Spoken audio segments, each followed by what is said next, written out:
Hi, I'm Jatin, and today I'm going to do the homework 3 for probability and stochastic processes.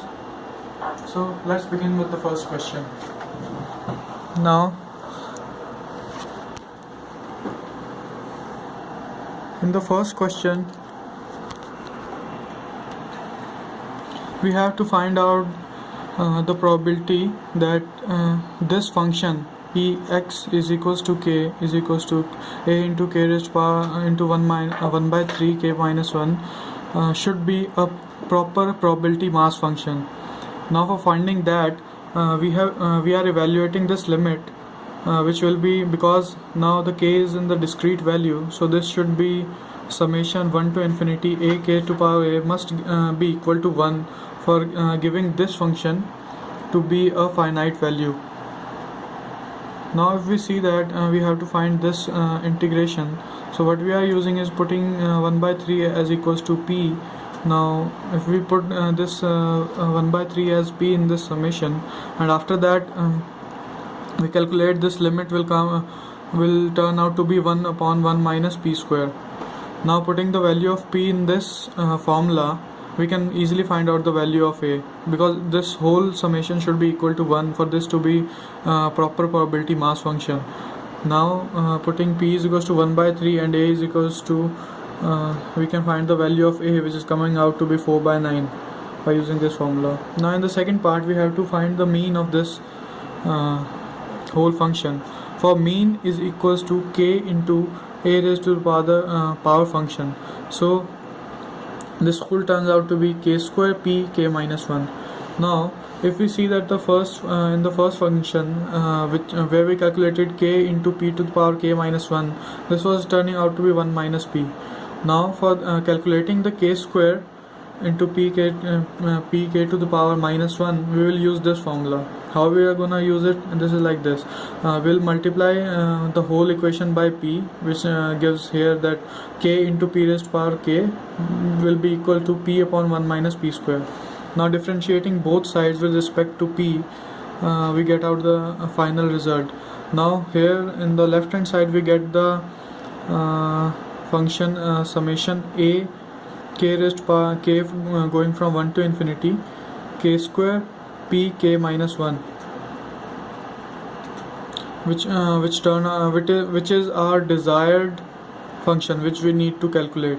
So this is turning out to be the derivative of this whole equation, and finding the derivative finally will come out to be a into 1 plus p upon 1 minus p ka whole cube.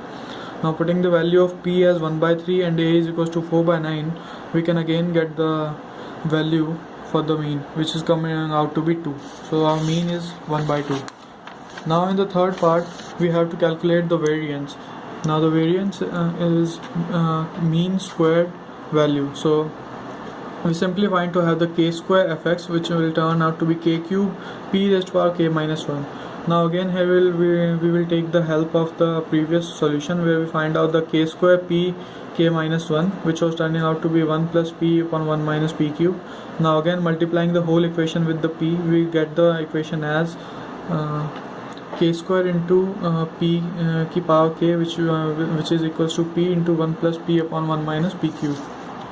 Now again differentiating both the sides, we will find out the value of a into summation k cube p k minus 1, which is the desired value, which is turning out to be this after differentiating the equation. And now putting the values of p is equals to 1 by 3 and a equals to 1 by 4, we will get the final answer, which is turning out to be the 14 by 4, which is our variance.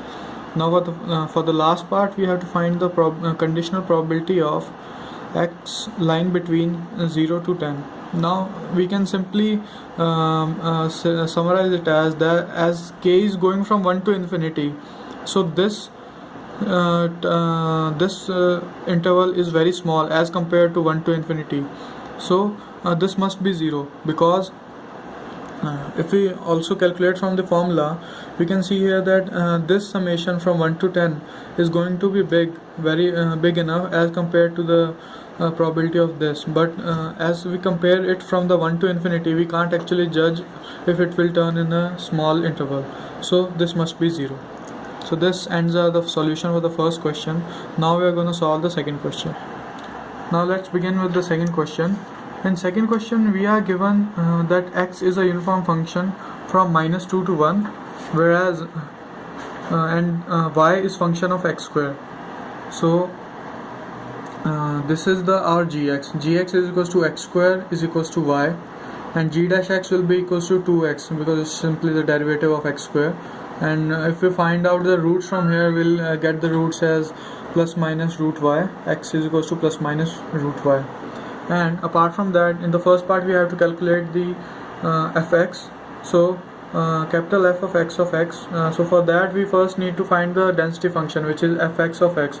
Now since x is a uniform from -2 to 1, fx of x density function can be simply calculated by 1 minus x2 minus x1, which is turning out to be 1 by 3. Now integrating this fx of x, we will get the value of fx of x, which is the probability distribution function, which comes out to be 1 by x plus 1 by 3. So it's simply a line with the slope 1 by 3 and argument 1 by 3. Now in the second part we have to find fy of y, which we can find easily by using the fundamental theorem. We have fx of x and also we have the gx. So fy of y can be found by simply by using fundamental theorem, which state that fy of y will be equals to fx of x1 by gx of x1 plus fx of x2 by g dash x of x2, and we are taking magnitude here. So this simply fx is equals to 1 by 3 and g dash of x is 2x. Now putting the value of x as plus root y and minus root y, will get both the solution, and it turns out to be 1 by 3 root y. Now here what we have to consider is that x is from -2 to 1 and y is all positive. So fy of y will be ranging from 0 to 4. But in this case the x is from -2 to 1, so here the y will be from 0 to 1 only. So this result or two roots of y are possible only in the interval 0 to 1. Now we will calculate the interval for 1 to 4.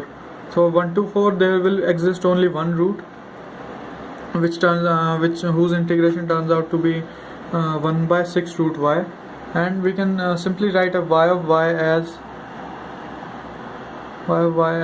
1 by 3 root y for y between 0 and 1, and 1 by 6 root y for y between 1 and 4 and 0 otherwise. Now we'll see the third part.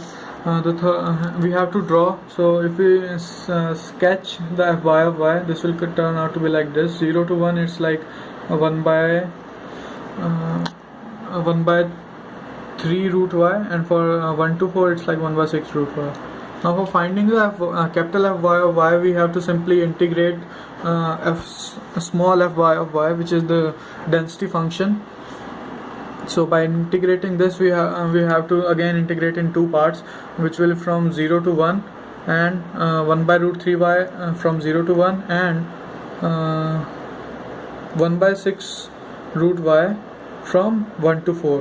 Now the result after integrating turn out to be fy of y will be equals to 2 by 3 root y for y between 0 to 1, and 1 by 3 root y plus 1 for y 1 by, and after that it's going to be a constant function. So that's it. Now in the last part we have to find the mean of f of e of y. The mean is simply can be written as y into fy dy, which will be equals to summation 0 to 1 y upon 3 root y plus 1 to 4 y upon 6 root y dy. Now integrating both the sides and putting the limit of y from 0 to 1 and 1 to 4, will simply get down, and the mean is turning out to be 1. So that's it for the today's problem. Both the questions are solved. Thank you very much for watching.